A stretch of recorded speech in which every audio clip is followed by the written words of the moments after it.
c'est tous les jours de manche. Mais oui, même le vendredi, Arnaud de Eh Manche oui, est là, en bonjour. direct, évidemment, en pleine forme. Salut Arnaud. Bonjour monsieur. Mania, enchanté. Mania, enchanté. Salut Arnaud de Manche. Fallait être là à 7h20 Oui. pour comprendre. Bonjour à tous. Bon, Charles, les amis, je vais vous l'avouer, j'étais mort de trouille hier soir à cause du remaniement. On a quand même failli perdre Amélie Oudéa-Castéra. Moi, j'étais devant BFM, mais en mode finale de Coupe du Monde. Allez, Amélie, te fais pas virer. Reste encore un peu. J'ai besoin de toi pour alimenter les chroniques. Et au final... elle reste au sport. C'est le but de Raccro dans les arrêts de jeu. Alors à l'éducation, elle est virée, mais la star des humoristes reste au sport. Et pour les Jeux Olympiques en plus, elle va nous en égayer des matinées. Elle va m'en rapporter de la vue Instagram, hein, puisque je fais des petites vidéos sur Instagram pour essayer de rivaliser avec le TikTok de Manu Le Chypre, parce que Manu Le Chypre était dans le couloir à faire des chorégraphies TikTok qui font des millions de vues. Quelle souplesse. Danse avec les stars l'an prochain. Bon, bref, la nouvelle ministre de l'Éducation nationale, c'est donc Nicole Belloubet, Oui. qui est un peu la fille cachée de l'acteur Philippe Castelli et de Jean-Paul Lotte. C'est Oui, Qui se oui. souvient de Jean-Paul Lotte? et de Philippe Castelli. Donc voilà, c'est vraiment un changement radical. Hein. Au lieu que ce soit Amélie Oudéa-Castéra qui va faire ce que veut Macron, c'est Nicole Belloubet qui va faire ce que veut Macron. Mais ça devrait quand même mieux se passer avec les profs. Ou alors, faudrait vraiment qu'elle se pointe devant eux en disant « Alors les feignasses, on va se décider à se sortir les phalanges du fion ou on va continuer à mal gérer nos gosses ?» Donc, là, elle ferait pire, mais normalement, c'est Non. pas ça qui est prévu. Non. Nicole Belloubet était dans le tout premier gouvernement Macron, elle était à la justice. On est de retour en 2017. Nom de Zeus, Marty. Nous sommes de retour au premier temps du macronisme. Mais Gabriel Attal est trop jeune pour avoir connu l'époque où Nicole Belloubet était déjà là. Donc il ne sait pas que c'est une idée qui a déjà été tentée et qui n'a pas donné des résultats bien terribles, Marty. Est-ce qu'on va nous ressortir Jean Castex? On verra. Ce qui serait cool, au demeurant. Retour vers le futur 2. Gabriel Attal, en attendant, a été surpris à l'Assemblée en train de regarder des vidéos de chiens mignons sur son téléphone alors que l'orateur s'adressait à lui. Oui, alors attention, ça va être l'instant jeu de mots spécial pour Manu Le Chypre. Gabriel Attal qui regarde des vidéos de chiens mignons. Attal, les beaux petits chiens. Allez hop, envoyé. Je Donc, les aime. ils regardent des petits chiens au lieu de bosser. C'est pour ça qu'on a tardé à l'avoir, notre gouvernement. C'est la génération TikTok. Ils ont une capacité de concentration de 6 secondes. Macron, il était sur son dos. Bon, Gabriel, tu vas me ranger ton gouvernement. T'as assez traîné sur Insta. Mais non, regarde, c'est un petit chien qui joue du piano. Gabriel, tu pourras regarder des chiens quand tu auras trouvé un sous-secrétaire d'État au rayonnement francophonique des anciens combattants d'outre-mer. Ça suffit, Internet, maintenant. Mais il y a Thibaut InShape, il fait faire de la muscu à un chien, c'est trop marrant. Damn les gens, très heureux de vous retrouver à faire des pompes avec Yuki. Ouais, c'est génial. Gabriel, tu me coupes ça tout de suite et tu me vires Oudéa-Castéra. C'est pas rassurant, notez. Quand Poutine a vu ça, il a dû vouloir nous envahir. Hein. Il a dû se dire, on va en faire qu'une bouchée de cela. C'est un ado qui regarde des chiens. C'est-à-dire que, Poutine, il regarde des vidéos de chiens qui dévorent des opposants politiques. C'est quand même une autre.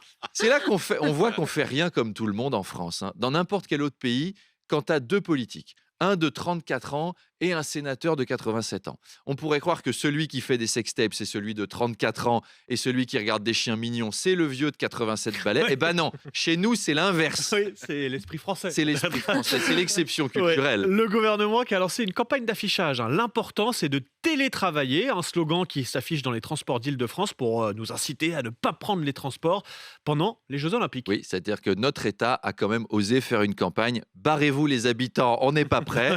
C'est sympa de nous prévenir que les transports ne marcheront pas et seront bondés pendant juillet-août, alors que le reste du temps, ils sont juste saturés et dysfonctionnels. C'est des petites subtilités qu'il faut avoir. Alors pareil, l'État demande à anticiper ses commandes de colis. Bon, en gros, on va devoir rester chez nous, regarder la télé, pas se servir d'Amazon et rien faire du tout. Ça va, je veux dire, nous ici à la matinale... Non mais c'est une vie de petits vieux. Nous déjà à la matinale on se couche à 19h. On va pas en plus vivre comme des petits vieux pendant les vacances. Ça commence à faire beaucoup de contraintes. Là ils sont même à 2 doigts de demander aux athlètes de faire les épreuves en télétravail. Ça va donner des jolis commentaires pour la finale du 100 mètres. Alors que Usain Bolt vient de se connecter sur Zoom et on le voit, il est là décontracté, maillot numéro 7. Alors l'image est un peu pixelisée, on sent que sa maman regarde Netflix en même temps. Oh là là, le Slovène vient de rentrer dans le chat et la connexion semble mauvaise car il n'a, je crois, qu'un iPhone 8. Aïe aïe aïe aïe aïe, ou alors c'est un mauvais choix de forfait, Jean-Paul. Oui, tout à fait. Il aurait dû choisir le dernier forfait 5G de SFR. SFR qui a une qualité de connexion tout à fait au-dessus des autres opérateurs. SFR qui est un peu dopé aux stéroïdes. On connaît l'excellente gestion de SFR par son patron Arthur Dreyfus, qui est aussi le patron de RMC. Arthur Dreyfus qui est un généreux et bel athlète, comme on témoigne sur cette photo, ses pectoraux en acier et ses cuisses puissantes.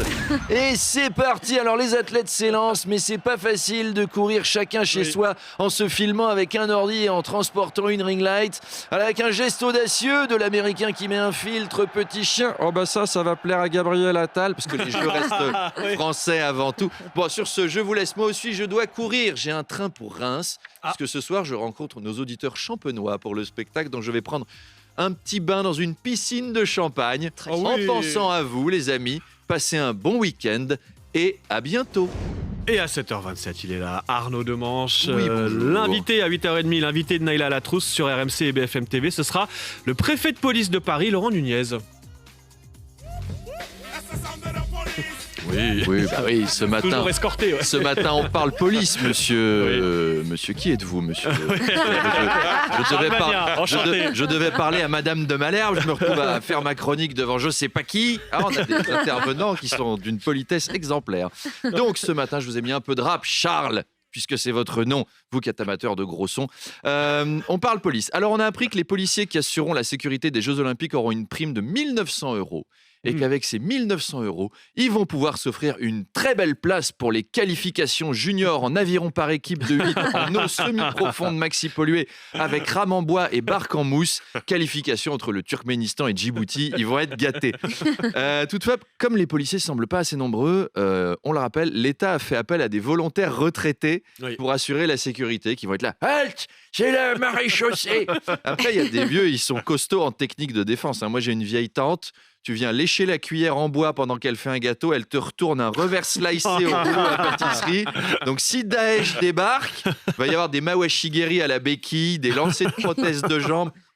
Ça fait quand même 15 kilos de métal en pleine tête, ça fait mal. Et puis les petits vieux, ils vont voir défiler la délégation allemande dans Paris pour la cérémonie d'ouverture. Les Boches reviennent. En avant pour le général.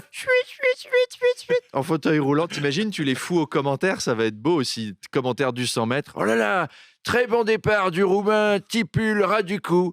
Il court vite, hein. Faut dire qu'il doit avoir l'habitude, à force de voler des portefeuilles dans le métro de gens. Bref, notre sécurité sera-t-elle assurée par des sourdingues de 91 ans? Laurent Nunez viendra détailler tout ça à 8h30 avec Naïla Latrousse. À tout à l'heure, monsieur Magnien, enchanté. Et monsieur Demanche à 8h20 tout à l'heure, évidemment, sur RMC. Allez, on se retrouve dans un instant.